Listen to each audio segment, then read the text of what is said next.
I'm not in charge of that. All right, let's do it. Buenos dias. Good morning, everybody. Good morning. Let's try that again. Good morning, everybody. Good morning. I'm Representative Oscar de los Santos, the Arizona House Democratic leader.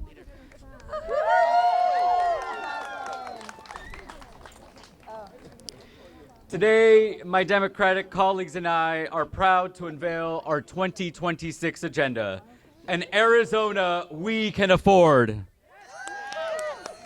In just a few moments, the legislature will gavel into session in the midst of one of the worst affordability crises working families and the middle class have faced in a generation. Across Arizona, people are doing what they've always been doing. They're working hard. They're raising kids. They're caring for aging parents. And yet, month after month, life keeps getting more expensive. Groceries cost more. So much more that families are taking out loans just to put food on the table. Utility bills keep climbing, even as corporate profits soar. Rent is out of control. The dream of homeownership feels completely out of reach for an entire generation. And healthcare costs are exploding. Arizona, this affordability crisis did not happen by accident. This affordability crisis is the result of Donald Trump's reckless tariffs. Those tariffs are a betrayal of working families and the middle class that has fueled economic chaos, higher prices, and job losses. The affordability crisis is the result of Republicans in Congress doubling health insurance premiums for hundreds of thousands of middle-class Arizonans. The affordability crisis is the result of powerful corporations raising prices simply because they can. Corporations price gouging on prescription drugs, out-of-state investors buying up homes and raising rents and mortgages. We need to be honest about what so many Arizonans feel right now, no matter their political party. Like no one is fighting for them. Like the system is rigged. That elected officials either don't care about them or are in the pockets of special interests. And that middle-class families and working families are left to fend for themselves. Arizona, Democrats hear you. And we will fight for you. To every Arizonan, Republican, Democrat, or something else, this is our promise to you. This session, we will fight to lower costs for working families and the middle class. We will take on the greedy corporations. We will fight for affordable health care. And we will protect our public schools, which are the engine of economic opportunity for working families.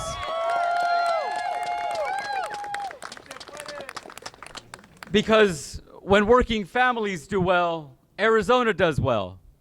Now, I want you to contrast that with what the Republicans are doing.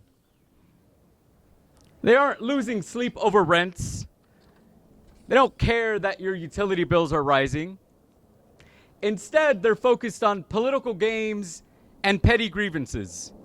Just look at the bills they've introduced. One would force the Arizona Department of Health Services to investigate so-called Trump derangement syndrome. Another would force Arizona businesses to sell over-the-counter without a prescription or a medical consultation ivermectin, a horse deworming drug that crazy conspiracy theorists falsely claimed cured COVID-19. While Arizona families worry about paying the bills, Republicans are playing political games. Meanwhile, Democrats are focused on one thing, fighting for an Arizona we can afford. That's what this agenda is about. That's what this session is about. And here to tell you more about an Arizona we can afford is my friend and the Senate Democratic leader, Priya Sundaresan.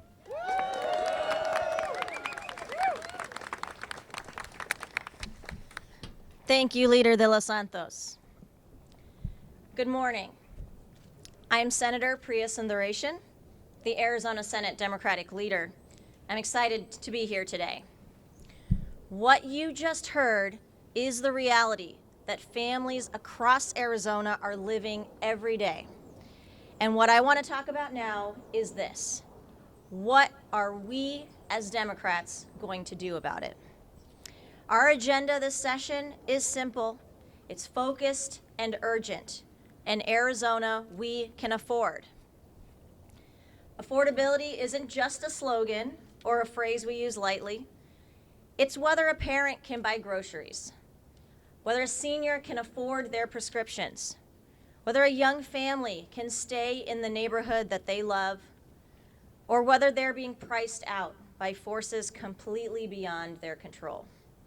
For too long, the cost of living has been pushed higher by corporate greed and political inaction, and working families are paying the price. Senate Democrats are done accepting that as the status quo.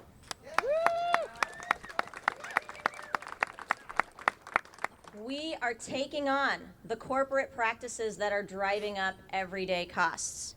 Right now, families are paying more for utilities, not just because energy costs are rising, but mainly because powerful corporations are shifting the costs of massive data centers and AI infrastructure onto regular ratepayers. That's not fair, and we're introducing legislation to stop it. We will be cracking down on price gouging and pushing back against out-of-state investors who are buying up homes, jacking up our rents, and turning the dream of homeownership into a moving target for our Arizona families. Housing should be a place to live, not just an investment that prices people out of their own communities. That's right. And we will fight to make healthcare affordable and accountable. No one should have to choose between seeing a doctor or paying their rent. But that's exactly the choice too many Arizonans are forced to make while big pharma and corporate insurers post record profits. That's why Senate Democrats are introducing legislation to lower prescription drug costs, to hold insurance companies accountable, and penalizing insurers who wrongfully deny valid claims. And we're going one step further by creating a new Consumer Protection Office dedicated to helping Arizonans navigate complaints and appeals. When an insurance company tries to cheat you, you won't be alone. You'll have an advocate on your side.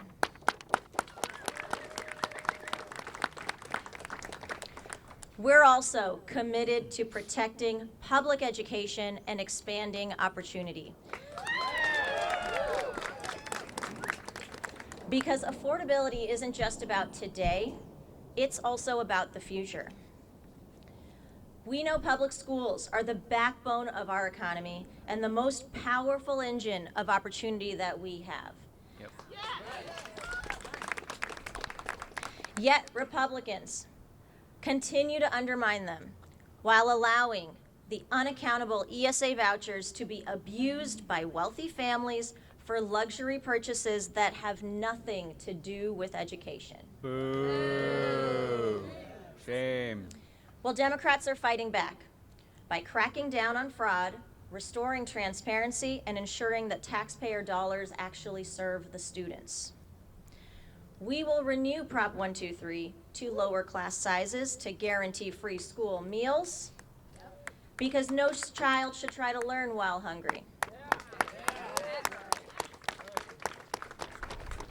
And we're expanding access to career and technical education so every student can graduate ready for apprenticeships, technical schools, and high-skill jobs that support a middle-class life. At the heart of this agenda is a belief in an Arizona that should work for the people who live here, not just the corporations and the special interests who profit off of them. Yeah. This session, Senate and House Democrats are showing exactly whose side we're on. We're fighting for working families. We're fighting for seniors. We're fighting for students. And we're fighting for an Arizona we can afford. Not someday, not just someday, not just in theory, but now. That's right. Thank you.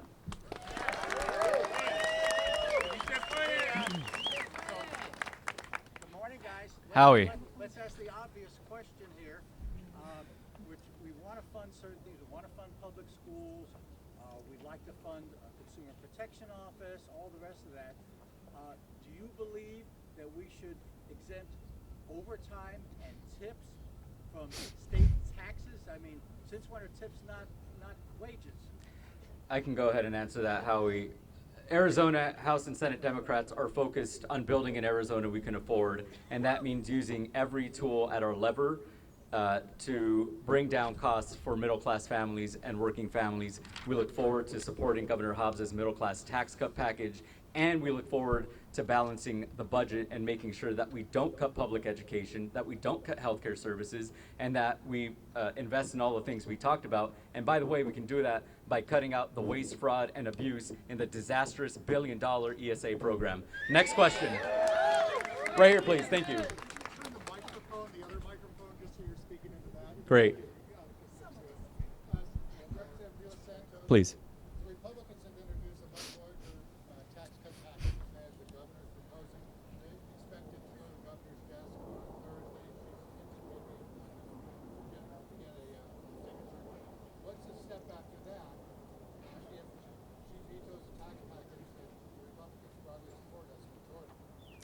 House Democrats are focused on passing the middle-class tax cut package. What Republicans want to do is stuff that bill with giveaways and special handouts to the corporations. We are voting no. The governor will veto it, and we will have to have negotiations. But I want to be very clear that there is full and complete alignment around those middle-class tax cuts between House, Senate, Democrats, and Republicans, and the governor. But Republicans are choosing to tank those tax cuts and hold them hostage in order to give corporations a handout. And I'll add that we know that we can't tax cut our way into funding everything that the state needs to fund. And so we're focused on, if the Republicans want to put forward the tax cut package, that it's focused on who they're intended to support. They should be intended to support working families, and it should not be, as Leader De Los Santos said, giveaways to the wealthiest and the corporations, which we know are included in the Republican package. So those tax cuts that are focused on helping only the wealthiest are absolutely not supported by our caucuses. So you talked about fighting for a lot of different groups. What we haven't heard is what you're going to do to help the children in the foster care system after we saw 3 high-profile murders, Emily, Pike, Rebecca, and Zariah. What are you going to do to ensure that DCS is doing its job to protect kids? I know that those are absolutely tragic incidents that have occurred, and DCS is focused on working to make sure that the practices are better. I know we have members of our caucuses who are highly expert in those areas and have been pushing to ensure that the agencies are making those changes that are going to be needed so that we never have tragic incidents like that again. In what way specifically? Because there's a number of Republican bills. We can follow up with you afterwards, and I would point you to some of the experts in that area. Do you like the child tax credits that the Republicans have introduced in their tax bill and the child care deduction? We can take a look at that. We'll have those conversations and negotiations. Right now, we're focused on delivering an Arizona we can afford. Yes. You mentioned voucher reform as a way to help pay for some of this. Can you get specific on how you're going to look to fund it this year and proposals that you think can actually get through? let's take a step back and realize where we are with voucher reform, with vouchers right now. Over the past several months, we have seen ESA voucher money spent on diamond rings, luxury ski trips, and I kid you not, lingerie. That is a disgrace. It is a slap in the face to every tax-paying Arizonan, and we're going to crack down on that waste, fraud, and abuse. We'll have multiple pieces of legislation that tackle this issue and that save money. We can point you to that legislation when it gets introduced. Thank you.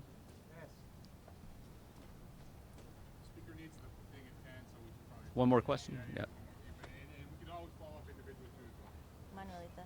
You've talked a lot about what your agenda is, but of course nothing gets done here at the Capitol if you don't have bipartisan support. What pieces of legislation are you proposing that you have Republican support? I'm glad you asked. For the past several years, House and Senate Democrats have introduced legislation to take on the corporations that are coming into Arizona, buying up homes and jacking up prices. Last week, Donald Trump came out, saw the light, and agreed with our legislation to do exactly that. Now you have Republicans that I've been having conversations with that actually support that. So we look forward to getting that done. And when it comes to Donald Trump and us, even a broken clock is right twice a day.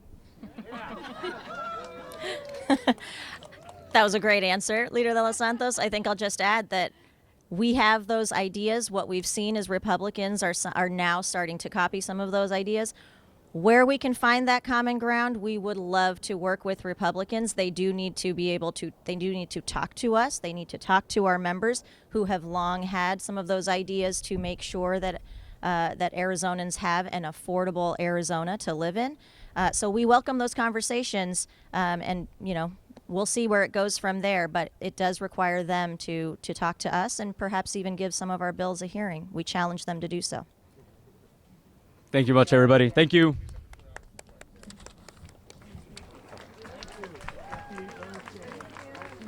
That was really, that was a